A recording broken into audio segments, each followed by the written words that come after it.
धन्यवाद कार्यक्रम सञ्चालकज्यू, यस कार्यक्रमका सभा अध्यक्ष महोदय, यस कार्यक्रमका प्रमुख अतिथिज्यू, विशिष्ट अतिथिज्यू लगायत सम्पूर्ण अतिथिगणहरू।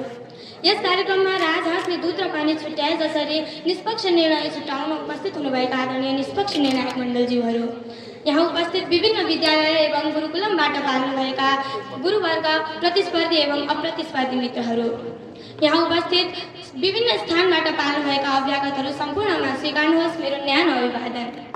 आज मिति 2082 साल 10 महिना 16 गते शहीद दिवसको दिन हुन गइरहेको यस वक्तृत्व कला प्रतियोगितामा भाग लिन पाउँदा आफूलाई ज्यादै हर्षित र गौरवान्वित ठान्दै अब म आफ्नो विषयतर्फ अगाडि बढ्न चाहन्छु।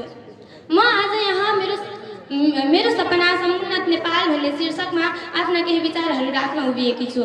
सभाध्यक्ष महोदय, यो केवल भाषणको लागि मात्र होइन, यो त हाम्रो भविष्यसँग जोडिएको एउटा गम्भीर र प्रेरणादायी विषय हो। सभाध्यक्ष महोदय, नेपाल हाम्रो जन्मभूमि हो। सगरमाथाको शिखर, पशुपतिनाथको आस्था, लुम्बिनीको शान्ति र ती तराईका उर्वर मैदानहरू मिलेर विश्वकै सुन्दर देशहरूमध्ये एक हो हाम्रो देश नेपाल। सभाध्यक्ष महोदय, मेरो सपनाको नेपालमा शिक्षालाई पहिले प्राथमिकता दिइनेछ। कुनै पनि विद्यालयमा विद्यार्थीहरूलाई केवल किताबी ज्ञान मात्र नभएर उनीहरूलाई चाहिने सिप, क्षमता, शील, नैतिकता र नेतृत्व सिकाइनेछ। सभाध्यक्ष महोदय, किनकि शिक्षा नै हाम्रो देश विकासको बलियो मेरुदण्ड हो। मेरो सपनाको नेपालमा हरेक नागरिकको पहुँचमा स्वास्थ्य सेवा पुर्याइनेछ। ग्रामीण भेगमा रहेका ती स्वास्थ्य केन्द्रहरूलाई पनि अझै सुविधा सम्पन्न बनाएर दक्ष जनशक्ति भएका स्वास्थ्य कर्मीहरू र एम्बुलेन्सहरूको व्यवस्थापन गरिनेछ। सभाध्यक्ष महोदय, कुनै पनि बिरामीले उपचार नपाएर मृत्युदण्ड भोग्नुपर्ने अवस्था आउन दिने छैन, किनकि स्वास्थ्य नागरिक नै राष्ट्र विकासको मूल आधार हो। अर्को महत्त्वपूर्ण कुरा सभाध्यक्ष महोदय, सुशासन र भ्रष्टाचारको नियन्त्रण। मेरो सपनाको नेपालमा भ्रष्टाचार, कृपावाद, ढिलासुस्ती जस्ता विकृतिहरू समाप्त हुनेछन्। सरकारी कार्यालयमा नागरिकहरू सेवा लिन जाँदा अपमान होइन सम्मान पाउनेछन्।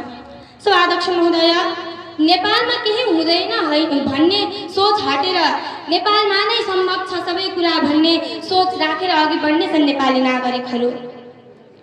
रोजगारीको मेरो सपनाको नेपालमा रोजगारीको अवसर प्रशस्त रूपमा भेटाइनेछ।